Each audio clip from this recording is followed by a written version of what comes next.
दोस्तों, इन दिनों social media पर एक वीडियो बहुत ही तेजी के साथ वायरल हो रहा है और वो है same Gabbar is back film जैसा। साल 2015 में अक्षय कुमार की एक फिल्म आई थी गब्बर इज बैक। दरअसल इस फिल्म में कुछ ऐसे दिखाया गया था कि एक गरीब आदमी होता है जिसका नाम बलराम नागपाल, उसकी मौत हो जाती है। उसकी दो बेटियां होती है और पत्नी वो रो रही थी, बिलख रही थी।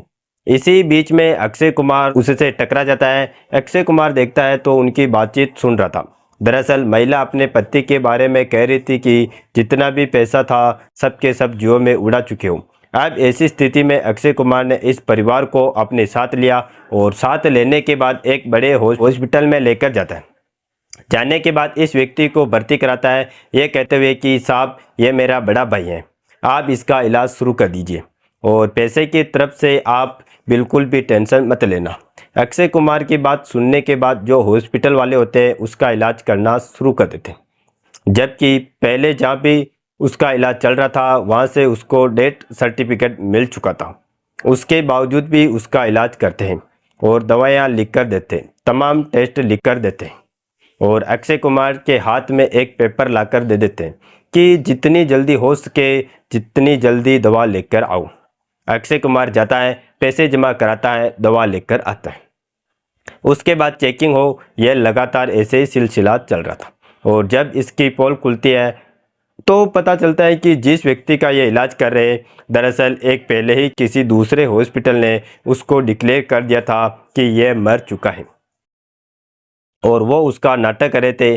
तब उस मरे हुए व्यक्ति की जो पत्नी का रोल अदा कर रही थी महिला, वो कहती है कि कैसे लोग हैं, ये मुर्दे को भी नहीं छोड़ते, मुर्दे को भी नहीं बख्शते। कुछ इसी तरह की कहानी है। इस कहानी ने पूरे के पूरे प्रदेश में हड़कंप मचा दिया। अब चाहे वो डिप्टी सीएम हो या पूरे प्रदेश में जगह जगह इसी घटना को लेकर चर्चा हो रही है। जिस घटना को आज हम आपको सुनाने जा रहे हैं यह कहानी है गब्बर इज बैक फिल्म से बहुत काफ़ी मिलती जुलती है। अब इसी मामले की जांच पड़ताल हो रही है, क्या मरीज झूठ बोल रहा है या हॉस्पिटल वाले झूठ बोल रहे हैं। इसको जांचने के लिए 3 सदस्यीय एक टीम बनी हुई है, लेकिन जो भी अगर सच बोलेगा उसकी तो बात सही रहेगी, लेकिन जो झूठ बोलेगा उसकी सामत 100% आ जाएगी। नमस्कार, मैं राधेश्याम और आप देख रहे हैं KSR न्यूज़ 24। दोस्तों, आज की जो सच्ची घटना है मैं आपको सुनाने जा रहा हूं। यह सच्ची घटना है मध्य प्रदेश के जिला रतलाम की। जिला हॉस्पिटल में एक मरीज को एडमिट कराया गया था और मरीज ने बोला, जो कि रतलाम का मेडिकल कॉलेज था, उसने कहा कि आपके मरीज की हालत थोड़ी सीरियस है और इसको हम इंदौर शिफ्ट करें, इंदौर रेफर करें, आप इसका वहाँ पर जाकर इलाज करा लीजिए। अब परिवार के लोग जब उस मरीज को लेकर, जिसका नाम होता है बंटी निमामा, उसको लेके लगभग 27 साल के आसपास उसकी उम्र होती है, उसको लेकर जा रहे थे इंदौर। तो तभी परिवार ने फैसला लिया कि हम इसे सरकारी हॉस्पिटल में ना दिखाकर इसको किसी प्राइवेट हॉस्पिटल में दिखाते हैं। अगर इसको कुछ हो गया तो परिवार का कैसे भरण पोषण होगा, और यही बड़ी जिम्मेदारी जो निभाता है इसकी पत्नी है और बाकी पूरा परिवार जो इसके ऊपर टिका हुआ है। बंटी निमामा को लेकर वह सीधे नज़दीकी एक हॉस्पिटल होता है वहाँ जाते हैं, जिसका नाम होता है GD हॉस्पिटल, यानी कि गीता देवी हॉस्पिटल। उसको वहाँ लेके जाते हैं। वहाँ ले जाने के बाद उसको एडमिट करा देते हैं। अब जैसे ही इस व्यक्ति को एडमिट कराया जाता है तो वो ना बोल रहा था ना बातचीत कर रहा था, लेकिन सांसें जरूर चल रही थी। और जैसे ही परिवार के लोगों ने उसको एडमिट कराया तो डॉक्टरों ने देखते ही देखते उसको कहा कि इसकी हालत बहुत ज़्यादा सीरियस है, हालत बहुत ज़्यादा ख़राब है और यह कोमा में है, इसकी रीढ़ की हड्डी टूट चुकी है, इसीलिए आपको कुछ पैसे जमा कराने होंगे। जाकर काउंटर पे पैसे जमा कर दीजिए और कुछ और पैसे का इंतजाम कर लीजिए, क्योंकि इसमें इलाज में कुछ ज़्यादा पैसा खर्च हो सकता है। परिवार में जैसे ही ये बात सुनी, खासकर उसकी पत्नी लक्ष्मी ने ये बात सुनी, तो लक्ष्मी ने अब अपनी ननंद हो या फिर परिवार के बाकी लोग हो, हर किसी के पास जाकर कहा कि भैया आपके भाई की तबीयत ज़्यादा ख़राब है, उसको वो उनकी रीढ़ की हड्डी टूट चुकी है, वह कोमा में, पता नहीं कभी होश आएगा कि कभी होश में आएंगे या नहीं आएंगे, उसका इलाज करना है। अब जितनी भी मदद हो के मदद कर दीजिए। परिवार के लोगों ने आपस में भी रिश्तेदारों से, आसपास के लोगों से चंदा इकट्ठा करना शुरू कर दिया। लगभग 1 लाख रुपए के आसपास तो रुपए जमा कर लिए।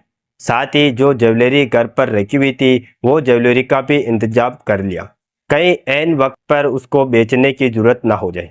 अब यहाँ से वो पैसे लेकर, ज्वेलरी लेकर महिला इधर आती है। उधर जो इनका पति होता है उसके सीटी स्कैन, दवाइयाँ का, ये सब एक बड़े तेजी से मामला चल रहा था।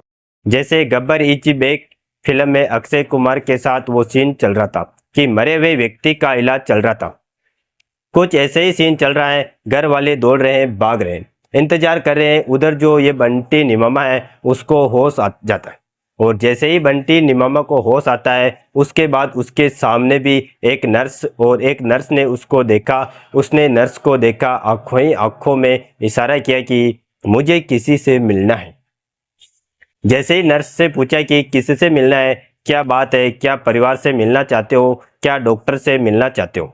नर्स इसी तरह की बात कर रही थी। उसने इशारा किया, जब परिवार का नाम लिया, पत्नी का नाम लिया कि पत्नी से, क्या अपनी पत्नी से मिलना चाहते हो।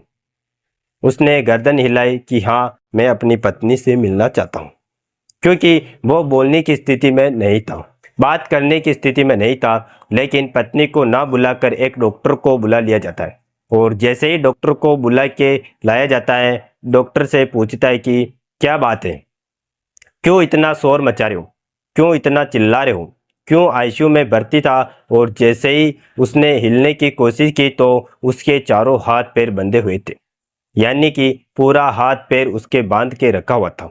आईसीयू के अंदर जो उस पे स्ट्रेचर था, बेड था, उस पर लेटा हुआ था, वो हिलने की स्थिति में नहीं था। अब धीरे धीरे जैसे वक्त आगे बढ़ रहा है वैसे वैसे उसके होश की आने की जो तादाद थी वह भी बढ़ रही थी। अब वो गुस्से में आ जाता है। जैसे ही विरोध करना शुरू करता है तो इसी बीच में 4 या 5 लोग आते हैं जो हॉस्पिटल के ही स्टाफ में था, या फिर जो हॉस्पिटल में काम करने वाले थे।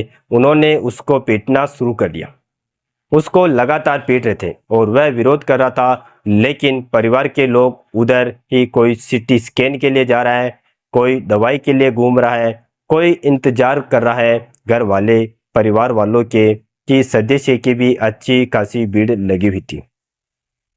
लेकिन वो मरीज था कि अपने परिवार वालों से मिलने के लिए, खासकर पत्नी से मिलने के लिए, बातचीत करने के लिए कोशिश कर रहा था, क्योंकि उसको कई घंटे के बाद होश आया था। पहले वो जिला अस्पताल में भर्ती था, अब वो गीता देवी हॉस्पिटल में एडमिट। अब समझ नहीं पा रहा था वो करे तो क्या करे। इसी बीच में मौका मिलते ही, और उसने जो उसको बंधा हुआ था वह ऐसे ही रस्सियों से नहीं बंधा हुआ था, कुछ हल्की फुल्की चीज़ों से, पट्टियों से बंधा हुआ था, या फिर टेप वगैरह से। जिस तरह से बंधा हुआ था उसने पूरी ताकत लगाई, और ताकत लगाने के बाद उन बंधनों को तोड़ दिया, खोल दिया। और खोलने के बाद वह जितना भाग सकता था, जितनी चीख सकता था, जितना चिल्ला सकता था, उस आईसीयू से निकला, और निकलने के बाद हॉस्पिटल से सीधा बाहर पहुंच गया। अब उसके नाक में एक बड़ी सी पाइप लगी हुई थी, साथ ही जो टॉयलेट का जो एक थैली होती है वो भी साथ में लगी हुई थी। पूरा नंगा है, और जो उस जहाँ पर नेकर पहनते हैं उस हिस्से पर डायपर बंधा हुआ था, और वहां से भाग रहा था। और हॉस्पिटल के अंदर बहुत सारे मरीज, बाकी के लोग जो थे वो इसी तमाशे को देख रहे थे कि एक मरीज इस तरह से कैसे भाग रहा है। अब वो बाहर जाता है, बाहर जाने के बाद तो अपनी कहानी बयां करता है। कोई व्यक्ति इसी बीच उसका वीडियो अपने मोबाइल पर बना लेता है। आसपास में खड़े लोगों ने भी मोबाइल पर वीडियो बनाना शुरू कर दिया, और वो वीडियो बहुत तेजी के साथ वायरल होने लगता है। दरअसल वो बाहर निकलने के बाद कहता है कि जब उसे होश आया था तो उसने बातचीत करने की कोशिश की, अपनी पत्नी को बुलाने के लिए नर्स से अपील की, लेकिन एक गोरा सा डॉक्टर आता है और उसके साथ वो मारपीट करना शुरू कर देता है, गाली गलौज करना लगता है। अब ना केवल वो बल्कि उसने 3, 4, 5 डॉक्टरों को और बुलाया, बाकी के लोगों को बुलाया, और वो भी मारपीट कर रहे थे। और किसी तरकीब से यहाँ से निकल कर आया हूँ, यह कहेंगे कि मेरे साथ कि यह नाटक कर रहे हैं, लेकिन वो नाटक नहीं, बल्कि आपको एक फिल्म याद होगी, गब्बर इज बैक।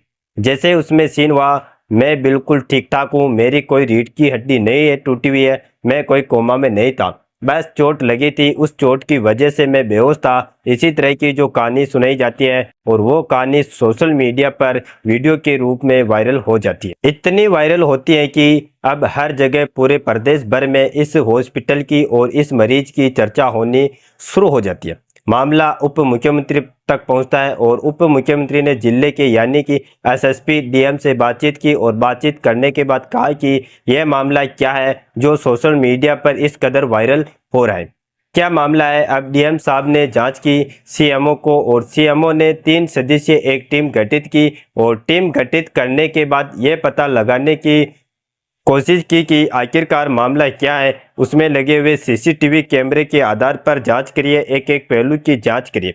जो भी दोषी होगा उसे किसी कीमत पर बख्शा नहीं जाएगा।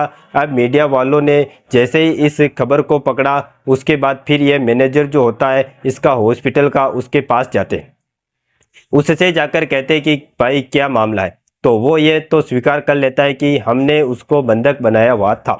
लेकिन यह भी बड़े आश्चर्य की बात है, किसी भी हॉस्पिटल के अंदर जब कोई मरीज हो को आईसीयू में भर्ती कराया जाता है तो उसको बंधक कभी नहीं बनाया जाता है। यह बंधक क्यों बनाया गया था यह तो उसने स्वीकार कर लिया, लेकिन उसने यह बिल्कुल भी स्वीकार नहीं किया कि उससे पैसे लूटने के लिए, पैसे ठग के लिए, जबकि वो लड़का अपनी पत्नी के लाए हुए पैसे लगभग 1 लाख रुपए ज़्यादा ज्वेलरी मीडिया के सामने यानी कि जो भी उसके वीडियो बना रहे थे उनके सबके सामने वो बाहर हवा में उड़ा के दिखाता है कि देखो हम इलाज के लिए पैसों से नहीं घबराए हुए, बल्कि जिस तरह का वहाँ पर काम कर चल रहा था हम घबराए हुए थे। उसके बाद पत्नी उसको अपने एक टेम्पो में पकड़ती है, टेम्पो से उठाकर सीधा घर लेकर जाती है और उसका इलाज वगैरह फिर बंद हो जाता है। दरअसल उस लड़के के साथ हुआ क्या था कि 2 मार्च 2025 की बात है, एक रतलाम जिले में थाना लगता है दीनदयाल, उसी के एक सेक्टर में राजेश डिंडोरा और साथ ही दिलीप सिंगाड़ा इनका आपस में झगड़ा हो जाता है, मारपीट हो जाती है। दोनों तरफ से लाठी डंडे वगैरह ये सब चलने लगते हैं और इनमें आपस में जब मारपीट होती है तो मारपीट के दौरान कई लोग घायल हो जाते हैं और इसी में था बंटी निमामा, ये भी घायल हो जाता। इसको उपचार के लिए जो नज़दीकी हॉस्पिटल था वहां पर भर्ती कराया जाता है। उसके बाद फिर इसे जिला अस्पताल में ले जाया जाता है और इस मामले में जो ये दीनदयाल थाना जो होता है इसमें से एक एफआईआर दर्ज करता है और लगभग 10 लोगों के विरुद्ध एफआईआर दर्ज की जाती है। बंटी निमामा भी उसी में आरोपी था जो इसमें लड़ाई झगड़ा कर रहे थे, लेकिन उसके सर में जब डंडा लग चुका था तो उसकी वजह से वह बेहोश हो गया और बेहोश होने की वजह से उसका इलाज चल रहा था। लेकिन कई घंटे बीत जाते हैं, उसको होश नहीं आ रहा था।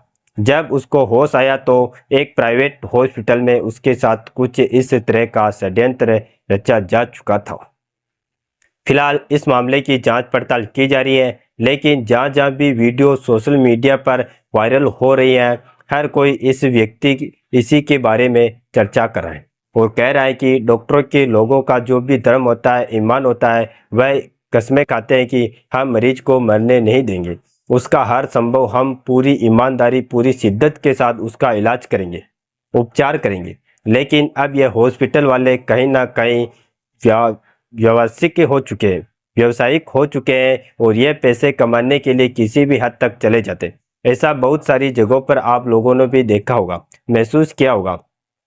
दोस्तों, इस पूरे घटनाक्रम को सुनाने का उद्देश्य किसी को परेशान करना नहीं, किसी का दिल दुखाना नहीं, बल्कि आपको जागरूक करना है, आपको सचेत करना है, आपको बताना है, चाहे वो डॉक्टर हो या मरीज हो, इन दोनों में से जो भी ईमानदार होगा, सच होगा, प्रशासन अगर इसमें बाकी ईमानदारी से जांच करे तो हॉस्पिटल की शायद गलती ज़्यादा निकल के सामने आएगी। क्योंकि जिस तरह से उसने सबके सामने, मीडिया के सामने या वीडियो बन रही थी तब उसने सबूत दिए थे, उससे लग रहा था कि मरीज झूठ नहीं बोल रहा था। दोस्तों, इस पूरे घटनाक्रम के बारे में आपकी क्या राय है? अपनी राय कमेंट सेक्शन में ज़रूर बताएं और इस वीडियो को एक लाइक करके अपने दोस्तों तक शेयर जरूर करें और इसी तरह क्राइम वीडियो देखने के लिए हमारे चैनल KSR न्यूज़ को सब्सक्राइब करके बेल आइकन को ऑल पर जरूर सेलेक्ट करें। जय हिंद, जय भारत।